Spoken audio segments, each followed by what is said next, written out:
Hi, welcome to another episode of the Trauma Translator. I'm really excited to chat with you all today. And before we dive in, I just want to share some things that have kept me going, some things I learned along the way, and something inspiring. So today's inspiring quote of the day is a Buddha quote. And it is, in the end, only three things matter: how much you loved, how gently you lived, and how gracefully you let go of what is not meant for you. And that's the true definition of surrender and healing. So, a mantra that has also kept sustaining me through really, really challenging, hard times is I am really proud of myself. And I am. It's been a really hard thing to go through all of this. And starting a business alone is really difficult, let alone all of the other craziness. So, when you speak to yourself, how you speak to yourself, it lives in every part of your cell and it matters. And that's just what I wanted to share for today. And really quick, something I learned this week that I think is useful is you can renew your passport online. You don't even have to go get a picture at a local pharmacy at Walgreens or any of the other places. You could literally take it with a white background and renew it online. And because I've had to solve every problem by myself my entire life, I learned some things that other people might not know. So if this helps you today, I hope that it does. And if it doesn't, maybe it'll help somebody else. And right now, I'm really excited to welcome Daniel Burrus, who is joining me today. And welcome, Daniel. Hey, thank you so much. So great to be with you today. Thank you so much for joining us. I'm really excited to have this conversation with you. So tell me a little bit about how, I know that you've been in tech for a really long time. It says 43 years, which is more than I've been alive at this point. Yeah, So, yeah. So tell me a little bit about what your background is in tech. Yeah, well, I actually started out long ago teaching biology and physics, so I've got a research science background. And as I was doing that, I had an idea for an airplane design. So I designed it, test flew it, and in the first year, I had 37 national locations. It literally took off. And within 2 years, I had 4 different companies that I had started, and all of them were very innovative, all using new technologies, and they all were doing really well. However, I missed teaching.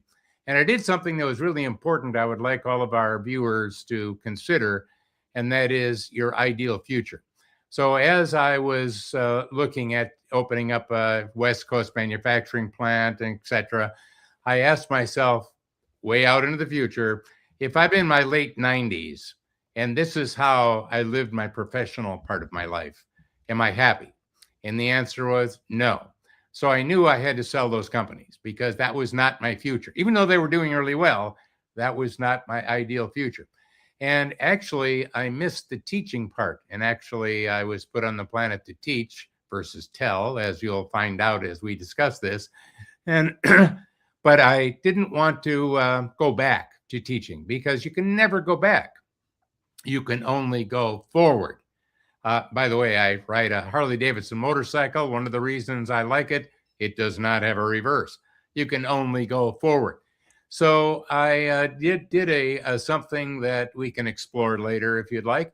And that is I employed one of my principles, and that is to take your problem and skip it. So I decided to skip all the things I didn't like about teaching. One of the things I didn't like about it is the limitation of the size of the classroom. So I decided to skip that and make the classroom planet Earth. Well, I've given speeches in 51 countries, and I have my books are in many, many, many multiple languages. Obviously, that worked. I didn't like the limitations and the politics of an institution like a university. So I decided to not work for one. I skipped that and decided to start my own business. So I did that many decades ago, as you mentioned. I researched all of the innovations in biology, chemistry, physics, all the latest things, came up with my forecasting methodologies, how to be more anticipatory versus reactionary. And that's what I've been doing. So I've written 7 books, given thousands of speeches, do consulting, and basically help people see the invisible and do the impossible. So we'll leave you with those comments. Yeah, no, that speaks to my journey as well. I also, before I went to college, everyone thought I was going to be a teacher. My mom worked in a school. I didn't like the politics of schools, but I am a teacher. Once you know how to teach one thing, you can teach anything, right? So that's kind of what I'm doing here as a trauma translator. I spent the last 20 years in emerging technology, being able to take abstract, complex ideas and make them palatable. across varying levels of audiences and understanding. And I was able to use my weight loss to explain data fidelity and quality to varying levels of audiences and understanding. So that's what I'm doing with trauma. And I am combining neuroscience with emerging technology and real lived experience and all different ways to really basically educate the world, because that's also my purpose as well. And I see a lot of synergy with what you're talking about. But I don't agree with ignoring your problems, because that is how you get into dangerous situations. You don't need to go backwards, but you do need to be able to process them and learn from them so you can move forward in a healthy manner. And that's really what I'm here to talk about, because I ignored my problems for all these years and I got really sick.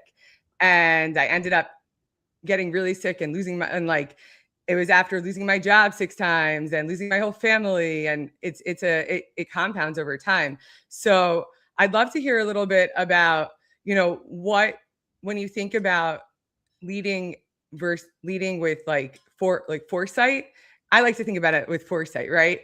Instead of being reactionary, you're proactive. So when you think about that and emerging technology, how do you position that to the people that are listening to your lectures and are attending your conferences? Well, before getting into that, I want to address something to make sure I was clear. And that is, when I said skipped my problem, I did not say ignore it. I don't want us to ignore our problem. So let me define how you do problem skipping, which is different than ignoring. So let me address that, because actually it's an amazing subject. So whatever problem you've got, that's not it. That's why you're stuck. Hey, you're smart. You would have solved it by now. You're working on the wrong problem. So problem skipping is realizing the problem that you think you have is not it. In other words, your problem's not your problem. There's another problem. I agree with that. So let me give you some examples, because it's very powerful. Let me take a simple example. My niece called me not long ago, and her name is Hallie, and she's got a job, her first job, and she's having trouble saving money. Her problem is she can't save money. And she knows it's possible because her older sister, Audrey, can save money like crazy. Hallie can't save money. So she said, Uncle Dan, I can't save money. That's my problem. I'm working on it. I'm trying hard, but I just can't save money. And I said, well, that's because you're working on the wrong problem. You should be working on how you spend money. If you work on how you spend money, you'll save money by default. And by the way, she did that, and it changed everything. Let me give you a business example of problem skipping. Again, not problem ignoring, problem skipping. So here's another business example. I was working with a big hotel chain, and they had 10 new hotels that they built. And when they opened them up, they were getting complaints from all 10 hotels about the slow elevators. Everyone said the elevators are slow. And by the way, you can't just speed up an elevator. No, yeah, of course. You can't do that. Well, it's physics. You'd have to tear the whole place apart to build a new elevator. Yeah. So they had an impossible problem. But as I said to that hotel chain, actually, that's not the right problem. The problem is people are bored and noticing how slow the elevators are. Let's give them something to do. So what we did is we put a mirror at the entrance of every elevator, and all the complaints went away, because now, you could check out your tie, your dress. Oh, the elevator's here already. Problems went away. So the skip it principle, which is very powerful, is if you're stuck, if you got a problem, it's actually not the real problem. There's another problem that, by the way, is fully solvable. Dig down a little bit and you'll find it, and you can solve it. So that's exactly how I feel about trauma. That's exactly what I'm here to talk about, because as humans, we've never really understood what trauma is. Trauma is just stress that overwhelms your ability to cope. And that looks different for everybody. But because we don't understand what somatic responses are, right? What our body is reacting to, and we've never understood, nobody teaches us as a society how to human, right? We're not ever getting to the problem at the foundational level, to your exact point.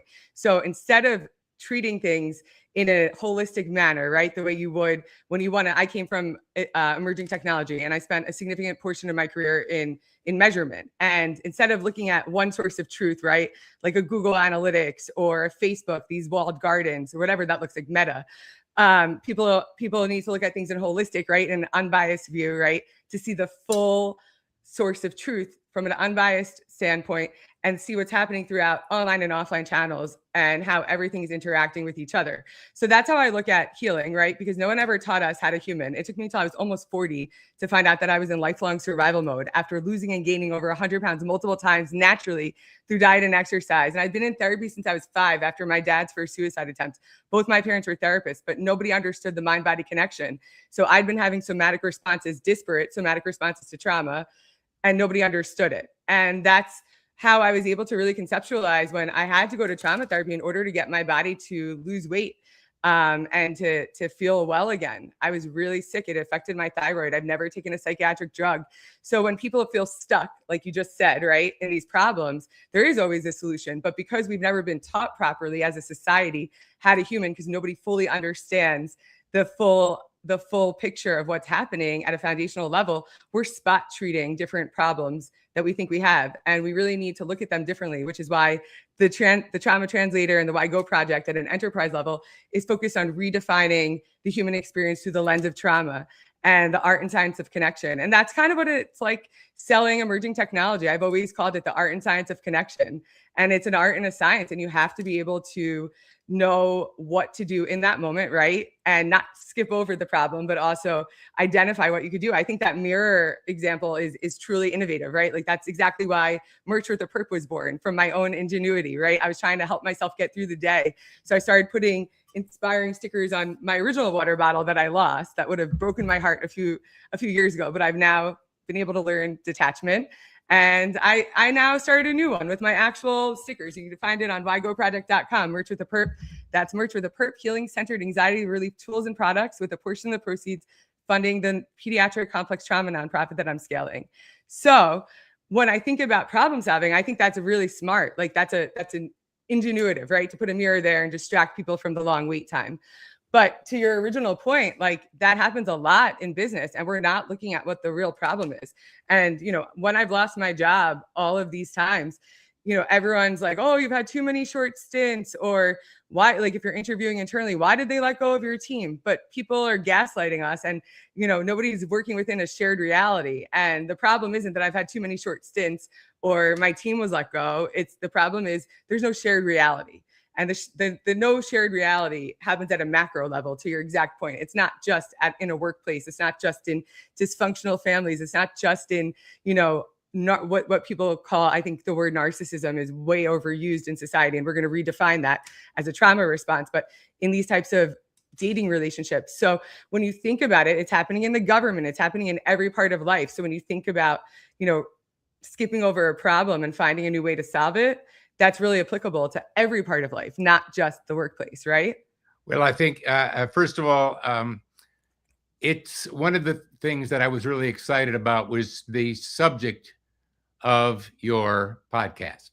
Yeah. Because we all experience failure. We all have fear. And, you know, many people are traumatized by those things, depending on the level. And first of all, it's not what happens to you, it's what you do about it.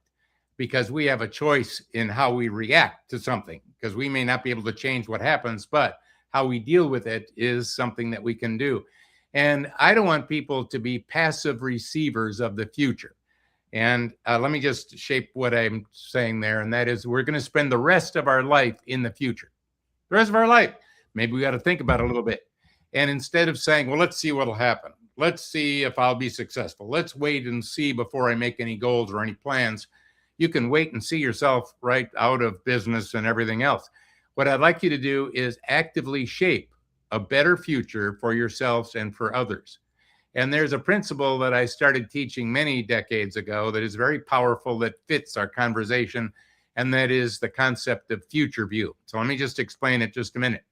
How your kids, how your employer, or if you own your own business, how your employees or customers view the future to a great extent will shape how they act in the present. For example, right now, as we're meeting, people are buying Apple computer stock. Other people are selling it. What's the difference? Their future view of Apple. Some kids are thinking of going to college. Some kids are thinking of going to drugs. What's the difference? Their future view. So our future view how we view the future shapes how we act in the present. By the way, how we act in the present will shape our future. Your future view will determine the future you. And I think most of our future view is low, meaning our future is going to be less than it could be. It's better if you can elevate your future view, not just on motivational rah, rah, rah, zip, boom, bah, but rather on saying, what is my ideal future, and taking action on it. You did that in your weight loss. You decided, I'll just say right now, you decided the future that I'm heading towards is not my ideal future. And you defined a better future for yourself and asked yourself, what do I need to make that happen? And you made that happen. But the thing is so to pause. So everyone has trauma. It's not about failures. It's not about what happens to you. And it's not even just about your reaction. Because I was in psychotherapy for my entire existence. And I learned it's about how you react to something, not about what happens. But that didn't solve it, because the real issue is it's your nervous system that's leading those future views. So if your nervous system isn't regulated, you're not going to be able to take those actions to change your life. My weight loss had nothing to do with my lifestyle. I was working out 14 hours a week and I was almost 300 pounds. I was starving myself. I was taking laxatives. My parents were hippies. I grew up the way people grew up now, eating whole foods and being raised on PBS. This is what happens I also have a photographic memory from under the age of 2. So a lot of the things that have kept me going, right, and kept me really successful, I call it survival mode as a superpower, or survival mode is my superpower, are the same things that almost killed me. So when you think about future views and you're talking to these people, the whole idea about how people view their future and the actions that they can take right now is based on their nervous system and what they feel is possible. So for me, I never understood why I was an athlete. I still am.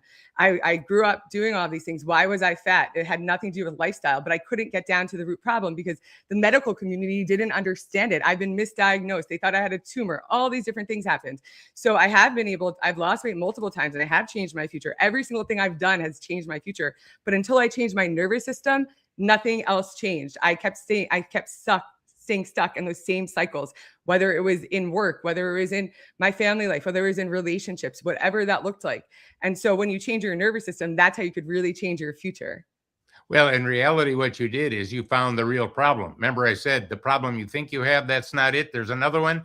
And the problem that you were trying to solve and the doctors were trying to solve, and it wasn't working, was they were working on the wrong problem. And you found what the right problem was because they weren't aware of it. So that's what I want to do, is teach people, because what I want to do is spread awareness for people to understand it's really a nervous system problem. Every problem on earth is a nervous system problem, whether it's cancer, ADD, ADHD. And it wasn't that the doctors didn't want to solve those problems. It's that they weren't educated properly, because the medical community has never been taught properly. Therapists were not taught properly. Workplaces were not taught properly. So I agree with you. It's always about solving that underneath problem, but every single problem we have as a society has to do with nervous system regulation. Even in tech, when you think about emerging technology and making those decisions in real time, that has to do with nervous system regulation. And certain companies would make different choices if like the leadership had regulated nervous systems.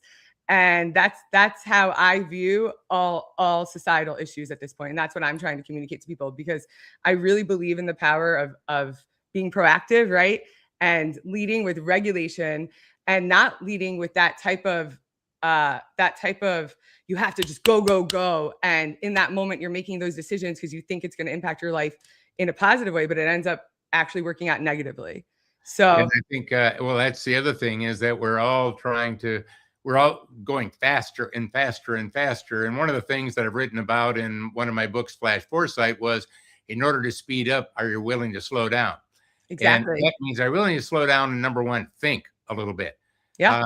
And there's a difference between speed and velocity. Now, let me just explain that just a minute. I was just flying coast to coast to give a speech, actually, and did the pilot of that big jet go full speed the whole way? And the answer was no. That would have burned way too much fuel, would not have been efficient. No, that wasn't about how fast they could go. What they found was the right velocity to go, so they didn't burn out the jet and burn out and use too much fuel and so on. So we need to find out what is our biological, what is our personal velocity, not in terms of, and not just speed, because you can actually capacity. It's capacity. So so from like a biological standpoint, it's actually like, what is your capacity? And so I used to think, like, I didn't understand that I had to slow down. I only knew that's what I was in, lifelong survival mode, undiagnosed. And a lot of us live in these dysregulated states of survival, right? To your exact point, because we burn out because we don't understand what our capacity is. We're just taught to go, go, go. And I never knew how to slow down. I had to learn how to walk. I only knew how to run, like literally. So I would make decisions, right, in my professional life or in my personal life that I thought were benefiting me, but they actually were making my life more complicated because I would take these risks, I didn't even consider it a risk to be joining these early stage emerging tech companies that ended up closing, right? Because Google decides they're going to make one wrong thing. They're going to say, oh, we're not going to share our log level files outwardly, right? Or they're going to deprecate the cookie, or there's GDPR, and all of these things trickle down, right, to these organizations. And there's a bloodbath in the industry and no one takes responsibility for it. So I was making decisions to impact my life that I thought were healthy, but they were actually really detrimental. And until I understood my capacity, I had no ability to even understand how to slow down. So I agree with you. I actually call it flow equals freedom now, because when I'm able to slow down, opportunities come to me versus I'm chasing them. And when you're chasing something, it's generally not for you. Like if you have to run towards something, that's not the answer. When things just flow into your life and you are able to slow down, that's the whole point, is understanding the capacity. And for me, when I started practicing yin yoga, like yoga used to make me full of rage. And I thought my rage made me successful. So I was hell bent on keeping it. And until I went to my trauma retreat in August of 2022, I really thought that I had to be full of anger in order to be successful. I was even hired on the spot once because I had a bloody knuckle at an interview, and the CEO was like, "Oh," I took my hand out from underneath the desk because he also had an injury, and he was like, "Oh," he's like, "Anger motivates you? You're hired." And that stuck in my head. And when you don't have people in your life that have any understanding of how to help you or help themselves or giving any guidance, I don't have any family, I don't really have anybody really looking out for me, you could get taken advantage of and you can make the really wrong decisions. So I thought I had to be angry. I thought I had to work at 850% in order to be successful. And that's actually ultimately what got me sick. So understanding my capacity through yin yoga allowed me to understand C is for cookie. That's good enough for me. It's from Sesame Street and it's real, because you could extend your body at 70% versus 100%, and then deepen into that expression. And that's how I look at life now. I'm not going at 150% because my body will react poorly. But when you understand your capacity and what you call velocity, that's how you could really shape your life into something that you're proud of and feels good and you actually have success. So that's how I look at things now, through a trauma-informed lens. Yeah, exactly. And again, it's not just about speed. So the other thing is, you have all of the people that are watching this, you have multiple talents. Let's just say that for right now. You have multiple talents, and I know you do, and we've just really met. Uh, and you can make a living off your talents because you're talented. Let's face it, and it's kind of fun. However, everyone watching this also has a special, unique gift, and a gift is different than a talent. If you're using your talents, you can get better and better every year until you start peaking a little bit, and then you can't seem to get much higher. And by the way, if you're sick today, we'll find someone else with the same talent. However, if you've defined what your true gift is, you can get better at that every year. And if you're sick today, oh, that's going to be a problem because your gift is unique to you, unlike your talent. So one of life's journeys, I'm going to give everyone an assignment here, is to ask yourself, what is your true gift? Because if you determine what the gift is, you can use the talents to support the gift. It creates like a thermal so that you can soar without flapping your wings. Because you've seen some birds, they're flapping their wings all the time. Others are just coasting and soaring. So I'd like you to do a lot more soaring. So ask yourself, and by the way, your gift, you don't find it by looking out. You find it by looking in at you. You gotta look on the inside. And the people that know your gift, probably better than you, are probably your closest friends, the people that have known you the longest. So maybe ask them a little bit. And if you say something like, well, I'm really good at sales, that's my gift. No, that's not a gift. There's something underlying that makes you good at sales, and that's what the gift is. So dig down a little bit. We won't get into trying to figure out what it is for all of you now. I'm just letting you know you all do have one, and it's powerful when you can define it and then direct the all of those other talents to support it. So make that a little bit of a homework assignment. Yeah, no, I think that's great advice. I think that the whole goal that I'm trying to help people understand too is just deepening into yourself, because you're right. People do view you differently than you view yourself.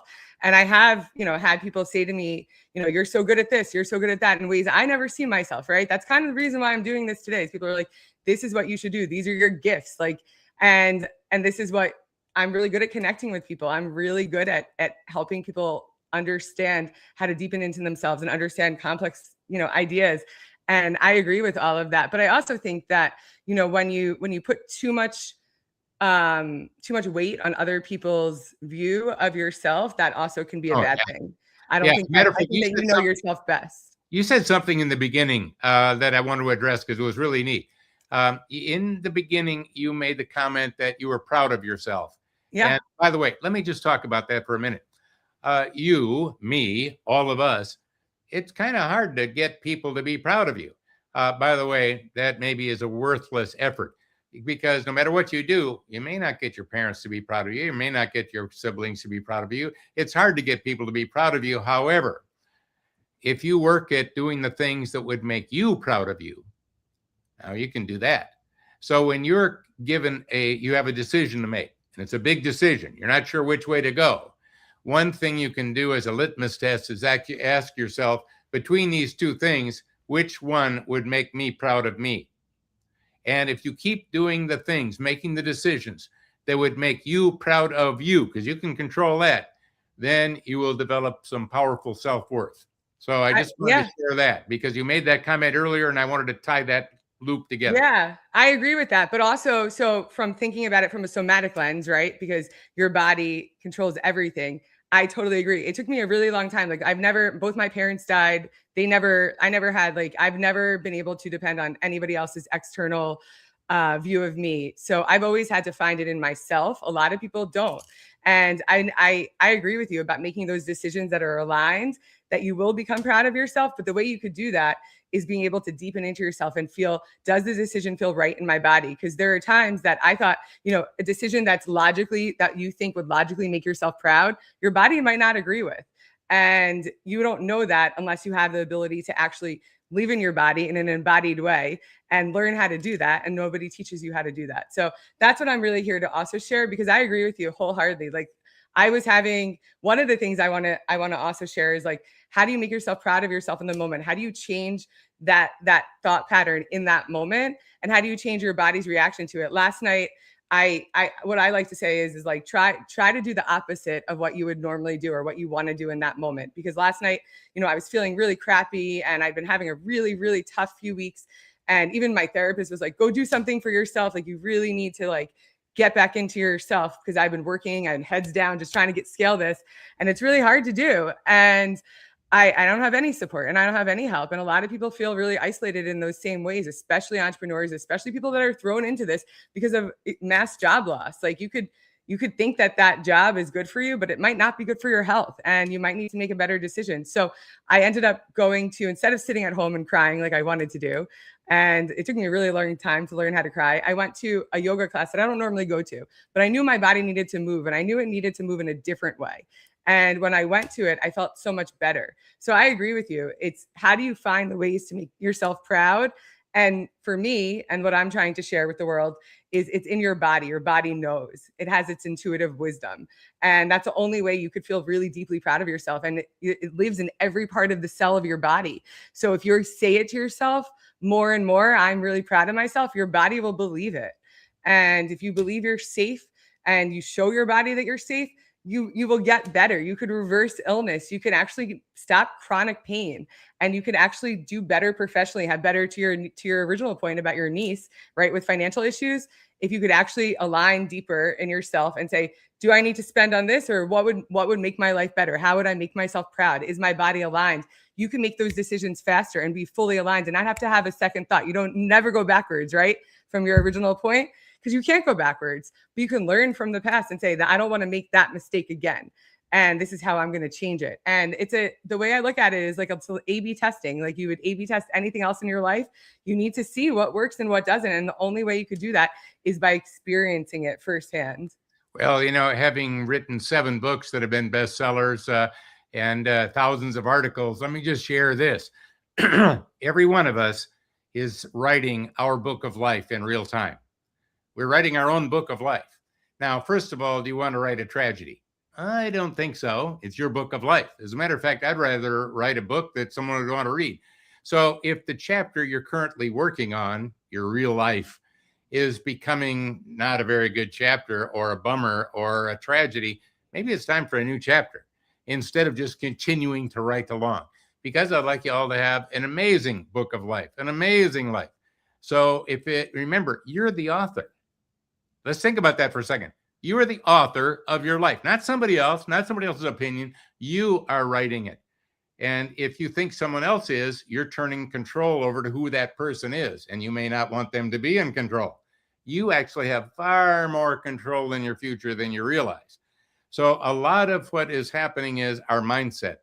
For example, some of us have a scarcity mindset. Some of us has an abundance mindset.